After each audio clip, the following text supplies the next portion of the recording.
Hello friends, नमस्कार। मैं S के शिवम स्वागत करता हूं अपने चैनल साइटेक कंप्यूटर क्लासेज में। दोस्तों, आज की इस वीडियो में हम लोग सीखेंगे विंडोज़ ऑपरेटिंग सिस्टम के बारे में। विंडोज़ एक ऑपरेटिंग सिस्टम प्रोग्राम होता है जिसके द्वारा कंप्यूटर को, यानी लैपटॉप हो या डेस्कटॉप हो, किसी भी कंप्यूटर को हम लोग ऑपरेट करते हैं यानी चलाते हैं। अगर आपके कंप्यूटर में विंडोज़ नहीं होगा तो कोई भी काम नहीं करेगा, यानी हार्डवेयर जो भी पार्ट पुर्जा है वो ऑपरेटिंग सिस्टम के सहारे ही काम करता है। एक्चुअली ऑपरेटिंग सिस्टम का काम होता है कंप्यूटर के हार्डवेयर पार्ट्स पुर्जा में एक रिलेशनशिप कायम करना, जिसके आधार पर यूजर के इंस्ट्रक्शन को हार्डवेयर को समझाता है और फिर हमारा हार्डवेयर काम करता है। जिस प्रकार इंसान को जीने के लिए सांस की ज़रूरत होती है, ठीक वैसे ही कंप्यूटर को चलाने के लिए ऑपरेटिंग सिस्टम की ज़रूरत होती करते हैं। यानी विंडोज़ के सहारे जब भी हमारा कोई कंप्यूटर ओपन होता है या स्टार्ट होता है तो सबसे पहले स्क्रीन पर जो पहली उपस्थिति होती है, यानी पहला जो अपीयरेंस होता है, उस पूरे एरिया का नाम होता है विंडोज़ डेस्कटॉप। ये हमारे कंप्यूटर के स्क्रीन पर जो भी आपको दिखाई दे रहा है जिसको हम विंडोज़ डेस्कटॉप कहते हैं। विंडोज़ डेस्कटॉप एरिया में बहुत सारे ऑप्शंस होते हैं और उस ऑप्शन के बारे में आज हम लोग जानेंगे। दोस्तों, वीडियो को स्टार्ट करने से पहले आपसे एक मेरी गुजारिश है, आप मेरे चैनल पर नए हैं तो मेरे चैनल को सब्सक्राइब कर लेंगे ताकि आने वाले वीडियो का नोटिफिकेशन आपको मिल सके। अभी जैसे आप देख रहे हैं कि मैं माउस को जैसे ही मूव कर रहा हूँ तो यहाँ पर एक तीर का निशान दिखाई दे रहा है। इस तीर के निशान को माउस पॉइंटर या एक्टिव पॉइंटर के नाम से जाना जाता है। जनरली इसको लोग कर्सर बोलता है, लेकिन इसका नाम कर्सर नहीं होता है। एक्चुअली इसका नाम माउस पॉइंटर होता है या एक्टिव पॉइंटर होता है। डेस्कटॉप स्क्रीन पर जो वॉलपेपर दिखाई दे रहा है, इस वॉलपेपर को इमेज के रूप में भी हम लोग जानते हैं। जैसे इस इमेज को आप चेंज करते हैं तो यहाँ पर आपको सिंपली राइट क्लिक करना है। राइट क्लिक करने के बाद में यहाँ पर पर्सनलाइज ऑप्शन है। जैसे आप यहाँ पर क्लिक करते हैं तो सेटिंग का ऑप्शन आता है जहाँ से आप इस स्क्रीन को, यानी डेस्कटॉप पर जो भी आप देख रहे हैं उसके इमेज को, लेकिन ये काम तब करेगा जब आपका कंप्यूटर का विंडोज़ अपडेट रहेगा। अगर अपडेट नहीं है तो यह एक्टिव नहीं होगा और ये काम नहीं करेगा। जैसा अभी आप देख रहे हैं कि यहाँ पर कोई भी ऑप्शन पर मैं क्लिक कर रहा हूँ लेकिन ये डीएक्टिवेटेड है, इसलिए काम नहीं कर। इसको फिर से मैं क्लोज कर देता हूँ। सबसे पहले दोस्तों हम बात करते हैं कि ये जो आइकॉन जो होते हैं इसका एक्चुअल नाम डेस्कटॉप आइकॉन होता है, लेकिन इस आइकॉन में 3 प्रकार के और भी आइकॉन्स, जैसे मैं एक एक करके आपको बता देता हूँ। सबसे टॉप पर जो आप देख रहे हैं कि दिस पीसी लिखा हुआ है, दिस पीसी एक फोल्डर आइकॉन है। उसके बाद नीचे देख रहे हैं कि रिसाइकल बिन है, ये भी आपका एक फोल्डर आइकॉन है। फिर उसके राइट साइड में जैसे मेरा माउस का पॉइंटर मूव कर रहा है वैसे आप देखेंगे तो बीजी इमेज लिखा हुआ, ये भी एक फोल्डर आइकॉन है। आप यहाँ पर देखें कि मार्कशीट लिखा हुआ है, ROC रॉक लिखा हुआ, ये सब फाइल आइकॉन हो। ठीक इसके आप देखेंगे कि लेफ्ट राइट में बहुत सारे जैसे एनीडेस्क लिखा हुआ है, गूगल क्रोम लिखा हुआ है, ये सब प्रोग्राम आइकॉन्स है। दोस्तों, तो बहुत सारे आइकॉन होते हैं लेकिन जनरली सारे आइकॉन को डेस्कटॉप आइकॉन के नाम से हम लोग जानते हैं। दोस्तों, विंडोज़ डेस्कटॉप के निचले हिस्सा में जहाँ पर आप देख रहे हैं कि मेरा माउस पॉइंटर मूव कर रहा है, सबसे नीचे एक पट्टी है। इस पट्टी का नाम टास्क बार होता है। जनरली टास्क बार का काम होता है कि इस राइट साइड में सिस्टम क्लॉक है जहाँ से डे टाइम को डिस्प्ले करता है, और लेफ्ट साइड में आप देखेंगे तो स्टार्ट लिखा हुआ आ रहा है, ऐसे इसका नाम होता है स्टार्ट बटन। आप यहाँ पर जैसे ही क्लिक करते हैं तो आपको एक दिखाई देगा डायलॉग बॉक्स। इस डायलॉग बॉक्स को स्टार्ट मेनू के नाम से जाना जाता है। इसके बारे में अगले हम लोग वीडियो में चर्चा करेंगे, इसमें बहुत सारे ऑप्शंस होते हैं। दोस्तों, फिर हम अलग क्लिक करते हैं और ये आपका स्टार्ट मेनू का जो ऑप्शन खुला हुआ था वो बंद हो गया। जनरली दोस्तों हम लोग राइट क्लिक करते हैं डेस्कटॉप स्क्रीन पर तो बहुत सारे ऑप्शंस आते हैं। जैसा ऊपर लिखा हुआ है व्यू, व्यू का मतलब होता है कि जो हमारे आइकॉन्स है वो कैसा दिखेगा। यहाँ सबसे पहले ऊपर देख रहे हैं और पहला ऑप्शन जो है लार्ज आइकॉन का, यानी आइकॉन का साइज है बड़ा हो गया, बड़ा बड़ा भी दिखाई दे रहा है। अगर इसको आप छोटा करना चाहते हैं तो यहाँ पर मीडियम आइकॉन है, मीडियम पर मैंने क्लिक कर दिया। अगर आप इससे और छोटा करना चाहते हैं फिर से तीसरा ऑप्शन जो है स्मॉल आइकॉन, यहाँ पर जब क्लिक बिल्कुल छोटा छोटा जो भी आपके आँख के हिसाब से अच्छा लगे उस हिसाब से आप सेटिंग करके रख सकते हैं। जनरली मीडियम आइकॉन के सेटिंग पर ही हम लोग यूज करते हैं। जैसा अभी आपने देखा कि मैंने इसका जो तीसरा ऑप्शन था स्मॉल, ये काफ़ी छोटा दिख रहा था इसलिए मैंने मीडियम आइकॉन्स पर। दोस्तों, चौथा इसका है auto arrange icon. Auto arrange का मतलब होता है कि जब भी हमारा अभी है ऑटो अरेंज मोड में है, अगर मानकर चलिए कि इसको हम अलग अलग सेटिंग कर देते हैं। अभी हटा दिए, ऑटो अरेंज आइकॉन हट चुका है, यहाँ पर राइट मार्क जो देख रहे हैं नहीं लगा हुआ है। इसका मतलब ये हुआ कि हमारा ऑटो अरेंज नहीं है। जैसे मर्जी हम वैसे आइकॉन को अपने हिसाब से अलग अलग जगहों पर सेट कर सकते हैं। जैसा आप देख रहे हैं, अभी मैं अलग अलग उठा करके रख दे रहा हूँ, ये अलग अलग आ जा रहा है।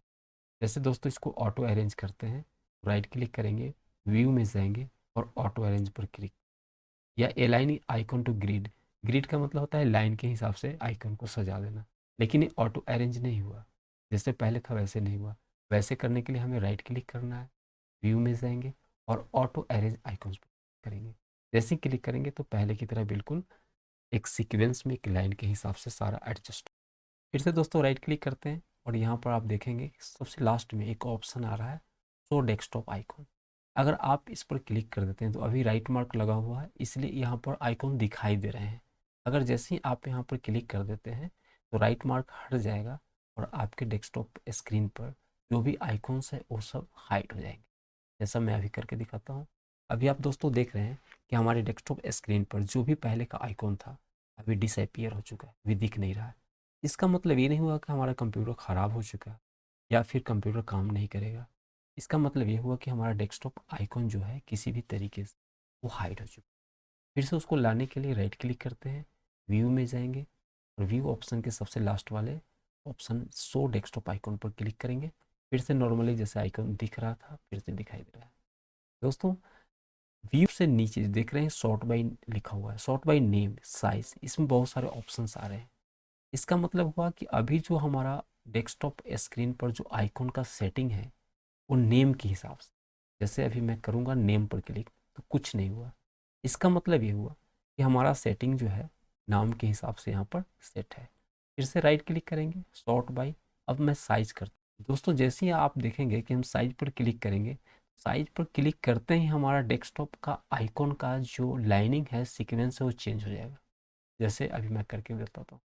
देखिए दोस्तों सबसे पहले ऊपर दिस पीसी दिखाई दे रहा था जहाँ पर अभी एक्सेल शॉर्टकट लिखा हुआ, इस वाले आइकॉन के जगह पर अभी आपका चेंज होकर के नीचे देखिए दिस पीसी नीचे मेरे माउस पॉइंटर के सामने दिख रहा है यहाँ पर। दोस्तों इसका सेंस ये हुआ कि हमारा साइज के हिसाब से अलग हो गया। फिर आइटम टाइप के हिसाब से करेंगे तो यहाँ पर फिर ऐसे हो गया जैसे पहले था। फिर ऐसे ही कैसे रखना चाहते हैं तो उसके हिसाब से आप यहाँ पर डेट के हिसाब से भी रख सकते हैं। जिस डेट के हिसाब से कोई यहाँ पर फाइलें बनी होंगी या आइकॉन बना होगा शॉर्टकट आइकॉन, को प्रोग्राम शॉर्टकट आइकन के नाम से भी जानते हैं और डेस्कटॉप आइकन के नाम से भी जानते हैं। जिस डेट के अनुसार आप कोई भी प्रोग्राम का शॉर्टकट बनाते हैं डेट के हिसाब से यहाँ पर अरेंज है। फिर से दोस्तों राइट क्लिक करते हैं और तीसरा ऑप्शन जो सब आदमी जानते भी होंगे, रिफ्रेश करने के लिए। रिफ्रेश का मतलब होता है कि हमारे कंप्यूटर में बहुत सारे इंस्ट्रक्शन हमेशा काम करने के लिए दिया जाता है, तो इंस्ट्रक्शन का एक सीक्वेंस बन जाता है जिसकी वजह से कंप्यूटर जो है कंफ्यूज होने लगता है कि मुझे पहले कौन सा काम करना है। कंप्यूटर की मेमोरी को क्लीन करके रखा जाता है ताकि हम जो भी अभी इंस्ट्रक्शन देंगे उसके हिसाब से कम। रिफ्रेश के माध्यम से कंप्यूटर की मेमोरी को हम लोग क्लीन करते हैं। पेस्ट का काम होता है जैसे कोई हम लोग कॉपी कर लेते हैं या कट कर लेते हैं किसी ऑप्शन को या किसी फाइल को। जैसे मैं अभी एक बार करके दिखा देता हूँ। जैसे आप यहाँ पर देख रहे हैं POP जो सेकेंड नंबर में पॉप नाम का एक फाइल है। जैसे आप यहाँ पर राइट क्लिक करेंगे तो ऑप्शन आ जाता है कि आप इसको ओपन करना चाहते हैं, क्या करना चाहते हैं, एडिट करना चाहते हैं, बहुत सारे ऑप्शन है। तो मैं यहाँ पर सिंपली कॉपी कर लेता हूँ। कॉपी ऑप्शन पर क्लिक किया, जैसे ही कॉपी ऑप्शन पर क्लिक करेंगे, कॉपी ऑप्शन के बाद फिर से राइट क्लिक करके यहाँ पर पेस्ट ऑप्शन पर क्लिक करेंगे तो आप देखेंगे पॉप नाम का जो फाइल था एक ऑलरेडी नीचे सबसे लास्ट में जो चौथी रो है मेरे माउस पॉइंटर के हिसाब से पेस्ट के द्वारा आप देख रहे हैं कि जैसे कोई भी चीज़ हम लोग कट या कॉपी कर लेते हैं तो पेस्ट करते हैं, ठीक वही काम यहाँ भी करता है। पेस्ट शॉर्टकट का मतलब होता है कि जो आपने पेस्ट अभी किया है उसी का एक डुप्लीकेट तैयार हो जाता है। अंडू कॉपी का मतलब होता है जो मैंने कॉपी किया है उसको अब नहीं करना है, जैसे मैंने पेस्ट किया था अब नहीं करना, जैसे का वैसे। फिर आगे ऑप्शन में आप देखेंगे कि न्यू है दोस्तों। जैसे ही आप न्यू पर जाते हैं तो एक और डायलॉग बॉक्स ओपन हो, सबसे पहले ऊपर लिखा होगा फोल्डर।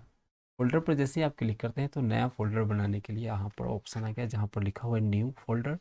आप यहाँ पर कोई भी नाम टाइप कर लीजिए, जैसे मैंने यहाँ पर दे दिया बाटा। यहाँ पर टाइप करके अलग जैसे ही माउस को क्लिक करेंगे तो आपका बाटा नाम का एक नया फोल्डर बन करके तैयार हो गया। आप इस फोल्डर का यूज कर सकते हैं किसी भी फाइल को रखने। दोस्तों इसके नीचे एक ऑप्शन आ रहा है डिस्प्ले सेटिंग। डिस्प्ले सेटिंग का मतलब होता है कि हमारे कंप्यूटर का जो रिजोल्यूशन होता है उसकी सेटिंग किया जाता है। दोस्तों ऐसे करके आपने देखा कि विंडोज़ डेस्कटॉप एरिया में कौन कौन से ऑप्शंस होते हैं, उसका क्या काम होता है। जनरली मैं 4-5 चीज़ों के बारे में अभी बताया हूँ। पहला था जो हमारा इमेज होता है, यानी कोई फ़ोटो होता है स्क्रीन पर, उस फ़ोटो का नाम जनरली हम लोग जानते हैं कि हाँ ये बैकग्राउंड इमेज होता है, या फिर उसको वॉलपेपर के नाम से जाना जाता है।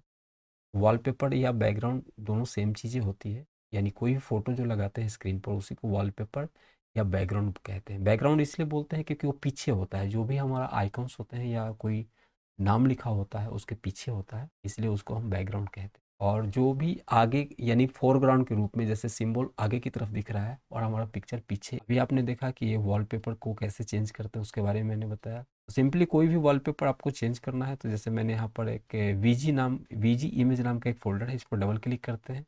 जैसे ही डबल क्लिक करेंगे तो यहाँ पर बहुत सारे फोटो आपको दिखाई दे रहे हैं, और मैं किसी एक फ़ोटो को सिलेक्ट कर लेता हूँ। सपोज ये राइट क्लिक किया यहाँ पर, और यहाँ जो सबसे चौथा ऑप्शन जो पांचवा दिखाई दे रहा है, जैसे ओपन, क्रिएट, उसके बाद एडिट, उसके लास्ट में यहाँ पर लिखा हुआ set as text of background. जैसे ही आप यहाँ पर क्लिक करते हैं तो आप इसको मिनिमाइज या फिर यहाँ से क्लोज कर दीजिएगा, तो ये आप देखेंगे कि पहले वाला जो हमारा बैकग्राउंड इमेज था वो चेंज हो चुका है। दोस्तों मैं उम्मीद करता हूँ कि आपको ये वीडियो अच्छी लगी हो, और आप मेरे वीडियो के साथ अंत तक बने रहे, इसके लिए बहुत बहुत आपका धन्यवाद।